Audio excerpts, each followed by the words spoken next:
وہ noun freeze پہلے بھی لگ سکتا ہے, وہ ناؤن فریز بعد میں بھی لگ سکتا ہے, وہ ناؤن فریز دونوں جگہ پہ رکھ سکتا ہے, لیکن ورب فریز ضرور ہے. تو اس سیٹ آف رولز کے بارے میں وہ کہتا ہے یونیورسل گرامر. اور چامسکی جو ہے بیسیکلی اسی جو لنگوسٹکس اسی ڈسپلن کے بارے میں وہ بیسیکلی ایکسپلین کرتا ہے. اسی وجہ سے جو انڈیویجول کی جو انڈیویجول لینگویج کی جو گرامرز ہیں وہ لنگوسٹکس کا ایریا فوکس ہے, یعنی کہ یونیورسل لیول پہ یونیورسل رولز کے اوپر سے فوکس کرتی ہیں. 1950s میں نے جیسے بات کیا اس کی جو گرامر, تو جی کنسسٹ آف فالوئنگ کمپوننٹس. اب جی کو دیکھیں نا, اچھا میں نے جیسے آپ کو بتایا کہ ورب فریز ہر زبان کے اندر موجود ہے, تو یہاں سے وہ اٹھاتا ہے کہ صرف یہ سینٹینس اسٹرکچر ہے, ورب فریز اینڈ ناؤن فریز. اب یہ اس کے ساتھ کھیلتے ہیں, اس کو تھوڑا سا آپ اوپر لے جائیں. وی پی کے بعد آپ کے پاس سبجیکٹ ورب اور آبجیکٹ یہ اور کمپلیمنٹ, یہ چار چیزیں ہوتی ہیں آپ کے پاس. ان میں سے ورب جو ہے, یعنی کہ ورب جو ہے بیسیکلی وہ جس کو پریڈیکیٹ بھی کہتے ہیں, ورب فریز بھی کہتے ہیں, یہ مسٹ ہے. اس کے علاوہ باقی چیزیں آپ کے پاس جو ہوتی ہیں وہ آپ کے پاس آپشنل ہوتی ہیں, لیکن یہ ہوتی ضرور ہیں سینٹینس اسٹرکچر بنانے کے لیے. تو یہ چیزیں یونیورسل ہر زبان کے اندر ایگزسٹ کرتی ہیں. آگے ان کی جو ترتیب ہے وہ ڈفر کر سکتی ہے, مختلف ہو سکتی ہے. ٹھیک ہے, جنریٹیوزم کہتا ہے کہ آپ کے پاس یہ اسٹرکچر موجود ہے, اب اس اسٹرکچر کے اندر آپ ڈھیروں کے حساب سے آپ سینٹینسز بناتے ہیں. آپ کے پاس ورڈ موجود ہیں, آپ ایک ورڈ کی جگہ دوسرا لگا لیں, تو سینٹینسز پہ سینٹینسز بن رہے ہیں. تو کلاسیکل فارملائزیشن یہاں پہ میں کروں آپ کے سامنے یہاں پہ کہ ورڈ جی جو ہے, جی کو دیکھا جائے تو جی کے بارے میں کہتا ہے کہ جی جو ہے کنسسٹ آف فالوئنگ کمپوننٹس. اس یونیورسل گرامر کے اندر جی جو ہے اس کے اندر کیا کیا, پہلا finite set N of non terminal symbols none of which appear in string of form from G. G سے یہ نہیں نکلتے, فائنائٹ سیٹ ہے, لمیٹڈ ہے. فائنائٹ سیٹ کے بعد پھر آگے اس نے ایک اور بتایا, ایک اور اس نے سائن بتایا, terminal symbols that distinct from N. پھر اس نے اگلا رول بتایا. سو یہ فارمل ڈسکرپشن ہے, جسٹ آپ کے ذہن میں یہ ہو, جو ادھر چونکہ میں نے ایک آئیڈیا صرف ایڈ کیا ہے کہ فارمل ڈسکرپشن جو لینگویج کی جس نے نام چامسکی نے جو پرووائڈ کی وہ بیسیکلی اسپیکر کے نالج کو ریپلیکیٹ کرتی ہے کہ آپ کے پاس یہ رولز موجود ہیں. میں نے ان کو اس طرح آپ کو دوسرے طریقے سے سمجھا دیا اسی چیز کو. ٹھیک ہے, اسی کانسیپٹ کو میں نے جب وہ جسٹ ایک مختلف انداز میں میں نے اسی چیز کو آپ کے سامنے ایکسپلین کر دیا کہ جب وہ رولز کی بات کرتا ہے کہ ناؤن فریز ورب فریز ہے, ورب فریز کے ساتھ پھر باقی لگا دیے فائنائٹ ہے. ٹھیک ہے, اب وہاں پہ آپ نے سبجیکٹ ورب اینڈ آبجیکٹ لگایا, سبجیکٹ ورب اینڈ کمپلیمنٹ لگا سکتے, سبجیکٹ ورب آبجیکٹ اینڈ کمپلیمنٹ لگا سکتے ہیں. تو وہاں آگے انفائنائٹ آپ کے پاس چوائسیز ہیں. سبجیکٹ پہ آپ سنگولر ناؤن لگائیں, پلورل ناؤن لگائیں.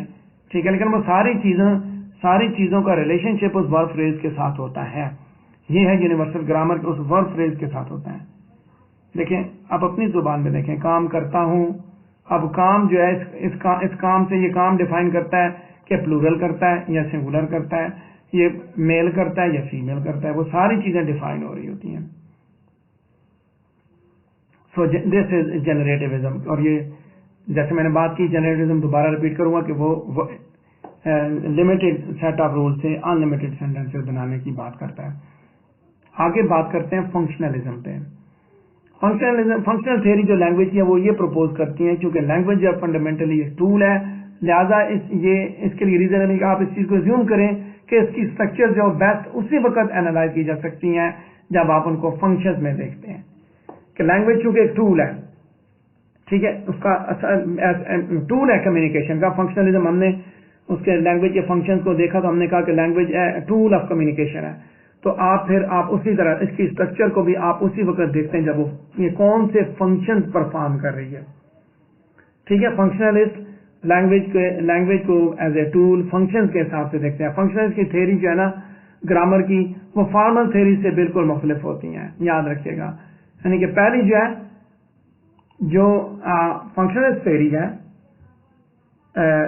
فارملسٹ تھیوری جو ہے وہ بیسیکلی لینگویج کے مختلف ایلیمنٹس کو ڈسکرائب کرتی ہے اور یہ بتاتی ہے کس طرح وہ آپس میں ریلیٹ کر کے جنرل رولز کو بنا رہے ہیں, رولز کو کیسے آپریٹ کرتے ہیں. جبکہ فنکشنلسٹ تھیوری جو ہے نا وہ فنکشنز کے بارے میں بتاتی ہے کہ کیسے آپ لینگویج جو ہے کس طرح فنکشن کر رہی ہے, لینگویج کے جو گرامر ہے وہ کس طرح فنکشن کر رہی ہے. So functional theory of grammar basically یہ چیز دیکھتی ہے کہ